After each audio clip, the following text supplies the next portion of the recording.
My Adventures with Superman has completely reinvented Superman, from his origins, his personality, and relationships with others. Let's see how. So we all know who Superman is, right? I mean, if you didn't know that, then why the fuck did you click on this video? Guy who comes from Krypton, gets adopted by farmer parents, grows up as Clark Kent, saves the world. It's a story that has been done time and time again, with a lot of them generally feeling the exact same. But My Adventures with Superman took a completely different approach in how they told it, and no scene better proves this point than the literal introduction of the series. We see that Clark has lost his kite in the tree, and the episode makes you think for a second that he's gonna do some Superman shit and get it. But they cleverly subvert your expectations. In other words, And then the opposite happens. but then they immediately reveal his powers to him right then and there, when he ends up saving this woman from crashing her car. It's animated really well, and throughout this entire scene, the facial expressions on Clark really sell whatever emotion they want him to feel. Also, this lady whose life he literally saved just drives off, not even a thank you, like, bitch. That was a joke, by the way. Don't slap women. He then uses his powers to get his kite back. However, realizing that he can fly now, he just goes for it, leading to one of the most beautiful scenes in the series thus far. Like, don't play with this show, bruh. If there's one thing you'll hear me praise, it's gotta be the art direction and style. The music is filled with this sense of childlike wonder, which makes us feel like how Clark feels in this scene. It quickly switches up when he begins to question who he actually is, as he stares down at the farmhouse where he grew up. Who am I?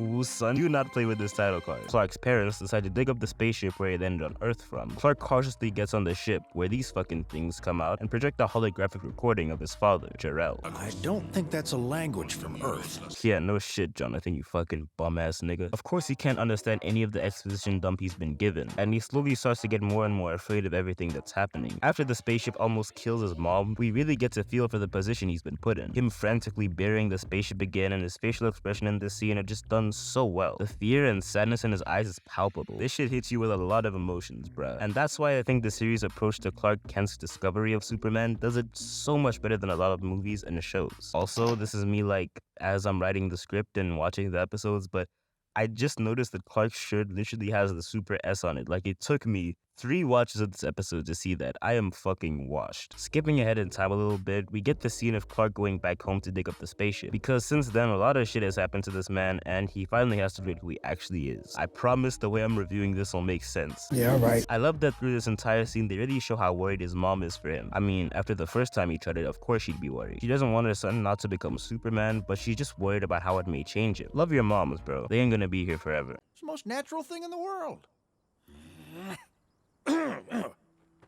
Boy, I'm not feeling so good. I better go. Yo, since when was Jonathan such a fucking bum, bro? Clark gets teleported to that bright-ass place where every Superman flashback takes place. This shit is like when you put Discord on light mode. What's that all about?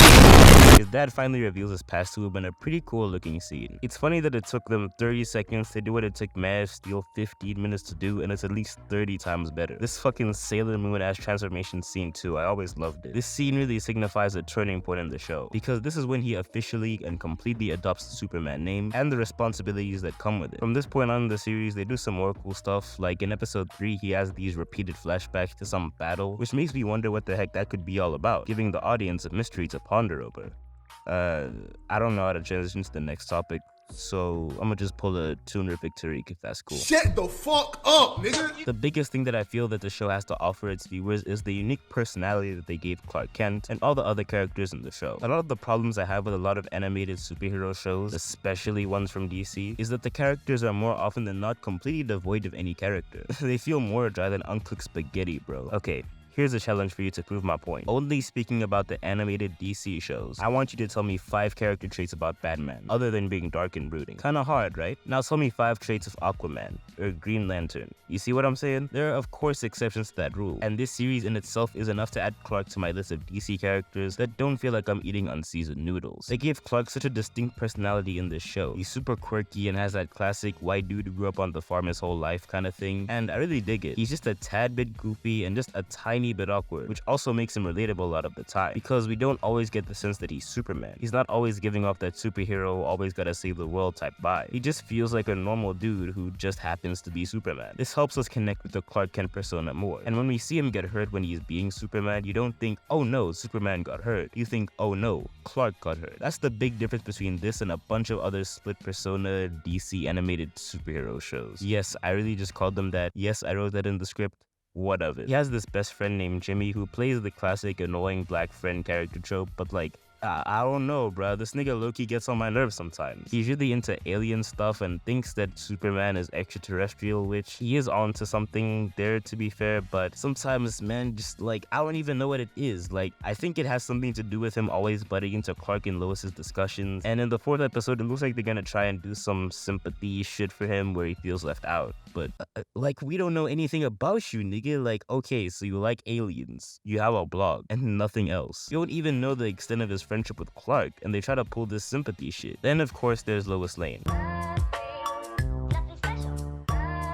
Listen, man, I don't want to seem like one of those people that, like, is super heavy into shipping, because honestly not. And after the way Star vs. the Force of Evil treated me, I will never be again. But I just love every single moment these two are on screen together. Never in my life have I seen so many blushes in 4 episodes of animation. I'm not blushing. I'm not blushing. They have really great chemistry together from the start. In episode 3, when she finally gets to interview Superman, the chemistry gets so strong that he almost gets caught lacking. They don't play this whole will they, won't they bullshit like in other shows. You can tell that they like each other, and they know it as well. It's just a matter of when it'll happen. But I have to figure this out. Too many people are getting hurt. It's cute seeing you obsess over a story.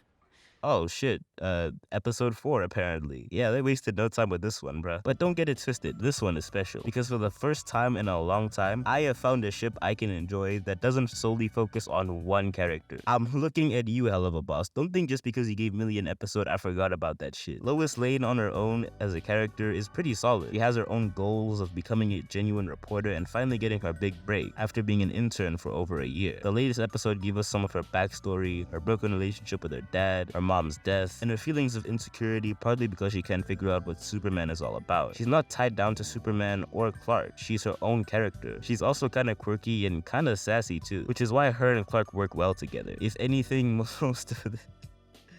I can't believe I wrote this in the script, bro. If anything, most of the time, she's the one rizzing Clark. Oh my god. That we can fix. Take it off. What? What? The jacket, bad boy. Oh shit. This man really thought, didn't he? We see you, Superman. In short, Lois is a pretty cool character in this. She's also kind of bad too, though. I wouldn't even lie, bro. I'm just saying. I know my friends are gonna roast me once they see this video, so to you niggas, I have this to say. You're gonna look at me and you're gonna tell me that I'm wrong? Well, I stand by it. Oh, good. You're both here. Oh, I swear to God, if this nigga don't get out of this show.